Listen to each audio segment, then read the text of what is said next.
Hoje é o Dia Mundial da Psoríase, mas você sabe o que é essa doença? Como é que ela age no organismo? A Sociedade Mundial da Saúde faz um alerta, a Organização Mundial da Saúde faz um alerta. Apesar de não ter cura, a doença pode ser controlada. E eu estou recebendo agora a dermatologista Andressa Moura Rezende. Andressa, obrigada por ter vindo, viu? Eu que agradeço o convite. Quando se fala e não tem cura, aí as pessoas até assustam, mas com o controle fica tudo bem. Hoje em dia, assim, apesar de não ter cura, né? Porque a cura é aquela coisa que a gente fala, vai tratar e não vai voltar mais a ter. Exato. E a psoríase, assim como a maioria das doenças hoje em dia, é um quadro crônico, né? Então tem momentos de piora, tem momento que melhora, e hoje em dia a gente tem tratamentos muito eficazes que a pessoa pode se ver livre da doença, mas tem que manter um acompanhamento porque ela pode voltar, né? E quais são os sintomas da psoríase? A psoríase, ela gera lesões de pele, né? Então, são lesões em placas, né? São manchas avermelhadas, recobertas por uma escamação, assim, uma escamação seca, brancacenta. Ela pode acometer qualquer área da superfície corpórea, desde couro cabeludo até o pé, mas tem as áreas mais frequentes, né? Que são joelhos, cotovelos e couro cabeludo. E tem idade?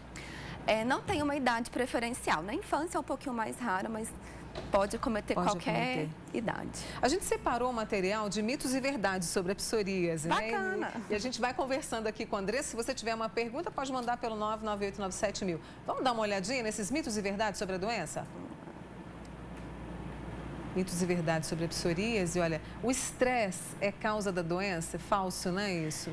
É falso, assim. A gente sabe que o estresse é um fator que pode predispor a uma exacerbação, mas não é que a psoríase é causada pelo estresse. A psoríase, apesar de ser uma doença muito estudada, a gente não tem uma causa definida, né? A gente sabe que tem fatores genéticos envolvidos, ambientais, pode ter fator infecção, pode ter fator emocional, fatores metabólicos mesmo. A gente sabe que é mais comum na obesidade, tabagismo, questão do álcool, mas não tem uma causa. Então, a gente não pode falar que é causa, mas com certeza a gente sabe que nos períodos que o paciente passa por um estresse emocional, ela tende a piorar. Muito bem, vamos fazer o seguinte, eu vou convidar a Andressa para que a gente vá ali para outra salinha do Manhã Total, para que a gente possa acompanhar mais. Vem comigo, Andressa. Os mitos e verdades sobre a psoríase, e você pode mandar a sua pergunta. A gente falou aqui o estresse, né, que é falso, e a gente vai passar agora para o próximo, para saber se é mito ou verdade, ou algum dado relacionado à psoríase. Vamos lá? Não é contagiosa. Isso eu acho muito importante, né? A gente não pega a psoríase de encostar nas lesões, na escama. A psoríase, ela é uma doença individual, né? Então, isso é muito importante, porque às vezes a pessoa já sofre um isolamento social, porque fica envergonhado das lesões, e ainda se as pessoas têm medo de conviver, de tocar, não tem perigo nenhum. Pode conviver, não tem que separar o objeto. Isso eu acho que nesse dia da psoríase é muito importante essa conscientização. Né? E como é que faz para diminuir? Porque eu imagino que incomoda para a pessoa, né? Como é que faz? Algum tratamento com pomadas? Como é que é, Andressa? Hoje em dia, a gente vai tratar a psoríase de acordo com a forma dela. Se a pessoa tem uma forma leve, com poucas lesões, só acometendo a pele, o tratamento pode ser feito sim com pomadas, géis, loção, shampoos. Mas eu acho que é muito importante a pessoa saber que se ela tem uma psoríase um pouco mais moderada, grave, com mais lesões e que às vezes se torna complicado de tratar topicamente, a gente tem tratamento hoje em dia com medicação oral e chegando até nos tratamentos mais modernos de medicamentos imunobiológicos, que são geralmente através da ação subcutânea. A pessoa fala vacina da psoríase, não é bem uma vacina, é um tratamento imunobiológico. Muito bem, a gente tem o Amaral de Santa Mônica que participou com a gente. Amaral, um grande abraço para você. Ele contando que ele está seguindo o tratamento, tudo certinho, e a psoríase dele melhorou bastante. Ele usou até que, Mônica, eu estou curado, mas a cura não existe, mas está controlado, sim, né? Então, é praticamente, né? Porque o paciente, quando se vê livre das lesões, fica sem lesão nenhuma, leva uma vida completamente normal, né? E é importante, eu acho que essa mensagem também nesse dia da psoríase, saber que ela tem tratamento, porque às vezes a pessoa é uma doença crônica, tem ela ali há anos e foi evoluindo, às vezes não se deu bem com o tratamento, mas existem várias possibilidades, né? De não deixar aí os pacientes passando por essa dificuldade, não buscar tratamento. A gente tem tratamento na rede pública, no SUS, através de convênio, tudo. Então, tem que procurar. Tem que procurar e tratar direitinho, né? Deixa eu trazer o próximo mito ou verdade sobre a psoríase. Tem tratamento, né? Como você disse agora. Como a gente acabou de comentar. Temos várias possibilidades de tratamento. A gente estava até com o Dr. Carmo aqui falando sobre gota. Psoríase e gota tem alguma ligação? Olha, assim, do ácido úrico? Pode ter, porque a psoríase, por ter esse aumento da atividade celular, do turnover, isso aumenta o ácido úrico e pode predispor, né? Mas tem algumas coisas em comum de serem doença crônica, mas não estão diretamente relacionadas. Ligadas. Deixa eu trazer aqui uma amiga nossa, olha, a mãe dela tem 78 anos, não gosta de jeito nenhum de ir ao médico. E ela contou que a testa está toda coberta, o couro cabeludo também, tem uma mancha nas costas. E o que ela pode fazer? Ela não contou, você não contou pra gente como é que é essa mancha. Traz aqui, né, se ela é avermelhada.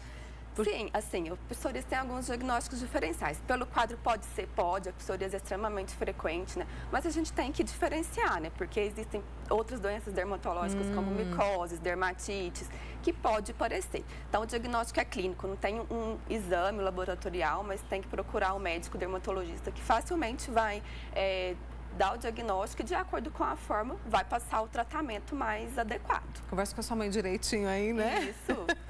Vamos lá, mitos e verdades sobre a psoríase nesse dia, né, mundial. Acomete somente a pele. É falso isso? Isso é falso. A psoríase, né, assim como a gente havia falado da gota, também pode ter o comprometimento articular. A gente tem a artrite psoriásica, né? Então, assim, hoje em dia a gente fala que ela geralmente começa na pele, mas ela pode ter uma artrite que pode comprometer as articulações, principalmente assim das mãos, mas pode comprometer também a articulação da coluna, articulação sacral. E a gente hoje em dia também fala que ela além disso, ela é multissistêmica, porque pode estar relacionada ali com a questão da síndrome metabólica, né? De diabetes, hipertensão, obesidade. E então, daí a importância, não é apenas um tratamento estético, né? Essa doença pode evoluir, a artrite psoriásica pode gerar deformação articular, né? Sequelas, então vamos preciso procurar seguir o tratamento. Igual o Amaral falou. A Pauliana, ela está perguntando aqui sobre uma pomada, se pode controlar a psoríase e se pode passar no couro cabeludo. Deixa eu passar aqui para a Andressa para que ela possa ler a dúvida da Poliana, esse medicamento que ela mandou, viu aqui? Sim, esse medicamento pode controlar? Então, assim, pode, mas muitas das vezes não é suficiente, né? Então, a gente tem que está acompanhando. Usou uma pomada, deu certo o tratamento, a gente depois tem que fazer uma manutenção para ficar sem essa pomada. Se não está dando certo, a gente tem outras possibilidades de tratamento, como eu falei. Porque muitas das vezes a pessoa tem esse estigma de que é só creme, às vezes não está dando certo e acha que não tem outros recursos. E hoje em dia a gente tem muitos outros recursos para tratar. Você falou da artrite, tem uma pessoa que infelizmente não mandou o nome. Psoríase causa artrite? Causa, sim, tá certo? É uma das causas, é uma artrite específica, uma artrite da psoríase, artrite psoriásica. Muito bem, vamos para o próximo mito ou verdade aqui no Manhã Total. Paciente de psoríase deve se expor ao sol? É verdade?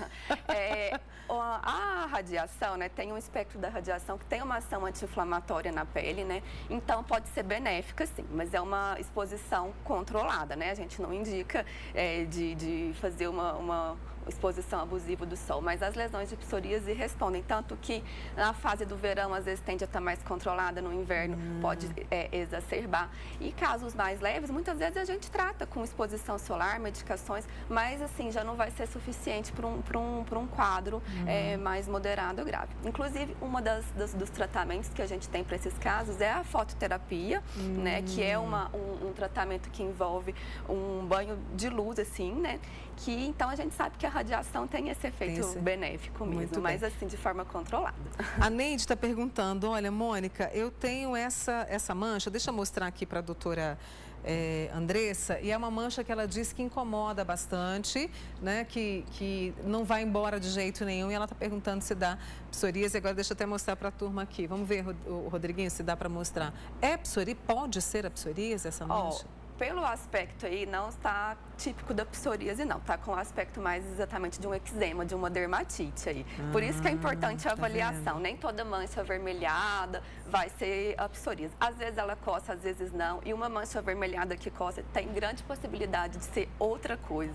Então, é importante fazer essa avaliação com o dermatologista mesmo. Olha, tem uma outra pergunta. Mônica, tive uma filha que desenvolveu psoríase com 8 anos. Sempre pensei que foi porque ela tomou antibióticos fortes. E não porque ela não sabia que estava grávida, tomou antibiótico e ela acha que a filha desenvolveu a psoríase por conta disso. Falso ou verdadeiro? Não, falso. Não tem essa relação não com a medicação que a mãe tenha usado. Existe a relação da psoríase com algumas medicações, mas são medicamentos do lítio, alguns antihipertensivos que a pessoa mesmo utilizou. Não tem essa questão de passar de mãe para filho por medicação, né? Na criança, existe uma possibilidade maior de ter uma psoríase em consequência de um quadro infeccioso, né? De vias aéreas. Às vezes tem criança que depois de passar por um quadro infeccioso começa a desenvolver as lesões. Pode ser um gatilho, né? Que a gente não pode falar que a causa foi a infecção, mas pode ter sido um gatilho. Vamos para a próxima? Mitos e verdades? Ou a gente encerrou aqui, né, pra gente... é a última cartela. Tá. Nesse Dia Mundial, qual que é o alerta principal? Ainda há falta de informação? Muita. Eu acho que nesse dia serve pra gente, né, dar uma visibilidade para a psoríase, que ela é muito prevalente, né? 2, 3% da população. Então, são milhões de brasileiros que têm a doença. Muitos subdiagnosticados têm, não sabem que têm. Então, eu acho que a principal mensagem é essa, de que tem tratamento, né? Então, buscar esclarecer o diagnóstico, o tratamento. E eu acho que a outra mensagem que é importante é essa questão de que ela não é contagiosa. Exatamente. Então, que a psoríase não tem risco nenhum de conviver. De contágio, e eu acho que essas são mensagens fortes que a gente tem que levantar essa bandeira aí nesse dia. E foi o que a gente quis fazer hoje com a ajuda da Andressa Moura Rezende, que é dermatologista aqui com a gente. Andressa, muito obrigada, viu? Eu que agradeço o convite. E uma boa semana para você. Obrigada. Te esperamos em breve aqui, tá? Boa semana, obrigada.